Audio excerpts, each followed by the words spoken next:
Kaum muslimin yang dimuliakan Allah Subhanahu wa taala, di antara salah satu poin yang sangat penting dalam kehidupan kaum muslimin dan apa yang ada dalam syariat Islam, yaitu tentang wajibnya mengangkat pemimpin dan adanya kepemimpinan di tengah-tengah kaum muslimin. Mengangkat pemimpin di tengah-tengah kaum muslimin adalah merupakan satu kewajiban berdasarkan dalil Quran, sunnah, dan ijma, dan secara fitrah akal yang lurus. Allah Subhanahu wa taala mengatakan, ya ayyuhalladzina amanu atiiullaha wa atiiur rasul wa ulil amri minkum. Ayat ini mewajibkan kita untuk taat kepada Allah, taat kepada Rasul, dan taat kepada pemimpin kita.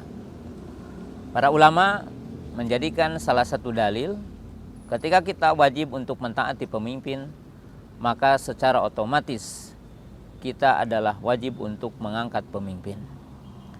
Kemudian dalam sejumlah hadis bahwa Nabi SAW juga menjelaskan, apabila di antara kita bertiga bepergian safar, maka hendaklah di antara kita diangkat pemimpin di antara mereka.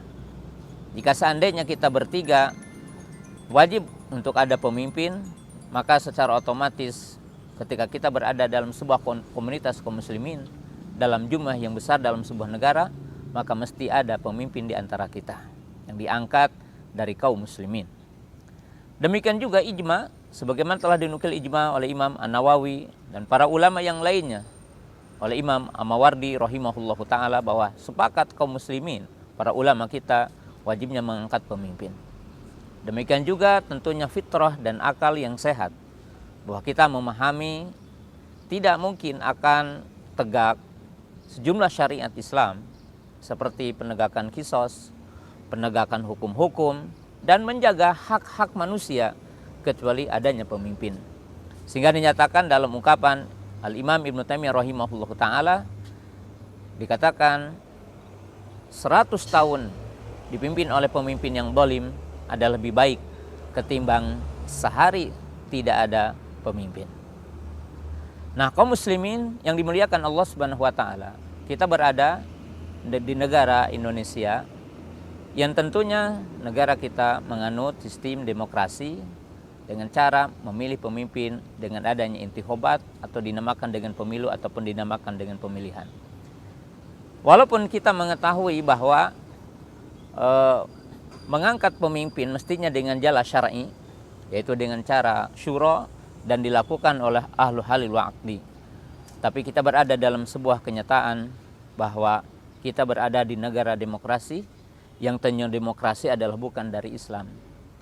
Tetapi bagaimana umat Islam menginginkan pemimpin yang baik, menginginkan pemimpin yang menegakkan keadilan, menegakkan kesolehan, memberikan sebab kemakmuran untuk rakyatnya.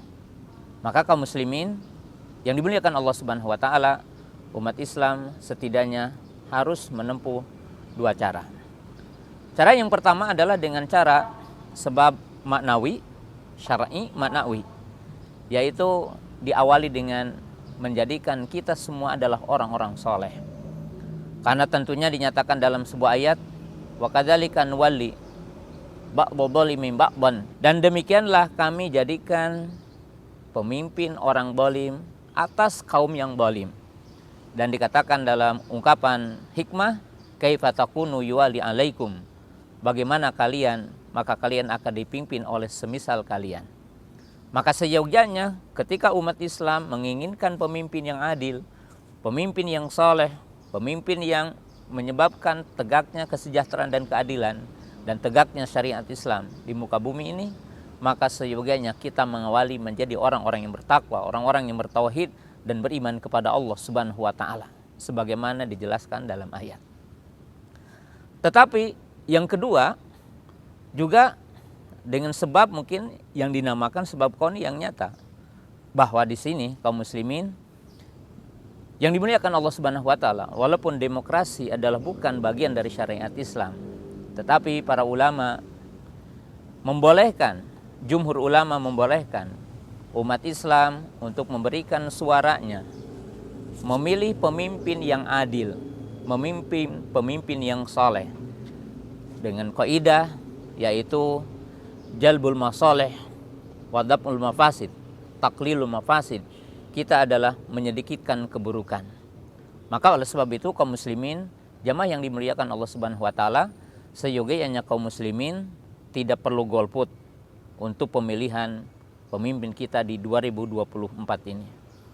Kita bertakarub kepada Allah Subhanahu wa taala memilih pemimpin yang diperkirakan adil. Pemimpin yang menegakkan keadilan, yang bisa mensejahterakan rakyatnya. Pemimpin yang memiliki keimanan, pemimpin yang memiliki ketakwaan dan lebih dekat kepada syariat Islam, yaitu memiliki kompetensi tentunya kalau itu adalah seperti kompetensi ke nabi, yaitu orangnya amanah, kemudian patonah memiliki kecerdasan, ya, kemudian memiliki keadilan dan tentunya memiliki kompetensi untuk memimpin.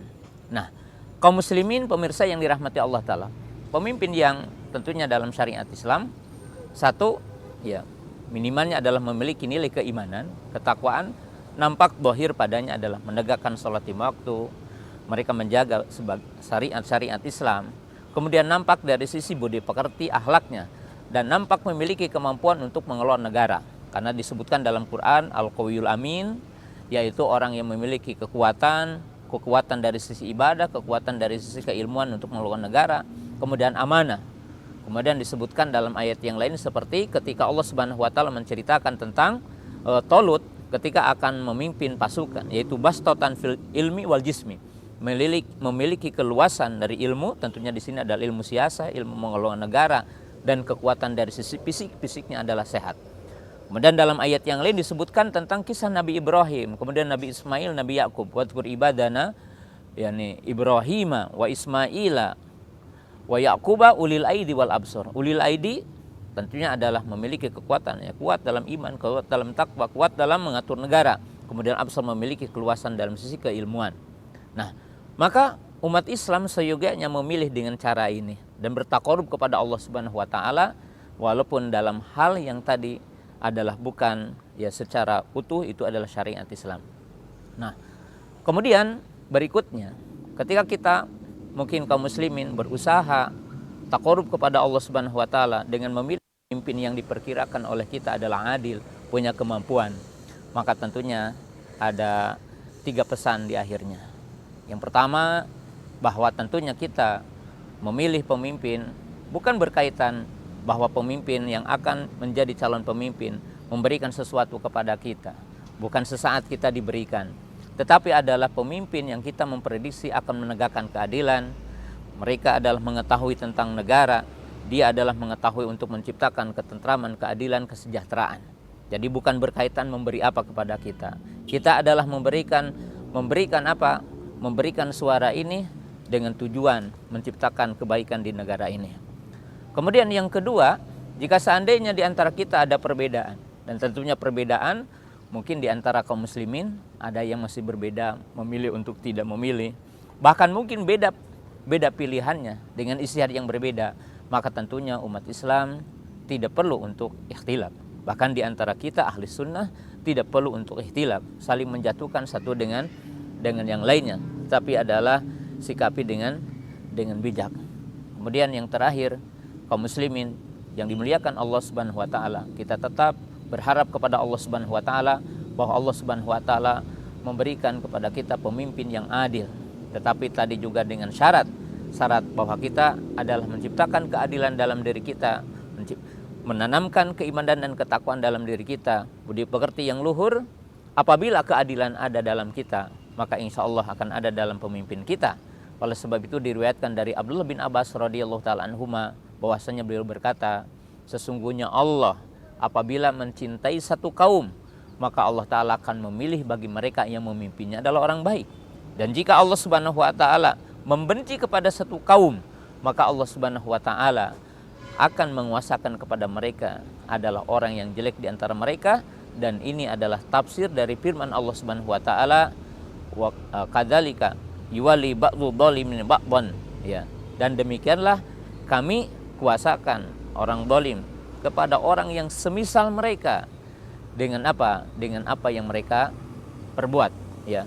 Demikian, mudah-mudahan kaum muslimin bisa ya menjadikan bagian dari kebaikan negara ini dan untuk masa depan negara ini. Assalamualaikum warahmatullahi wabarakatuh.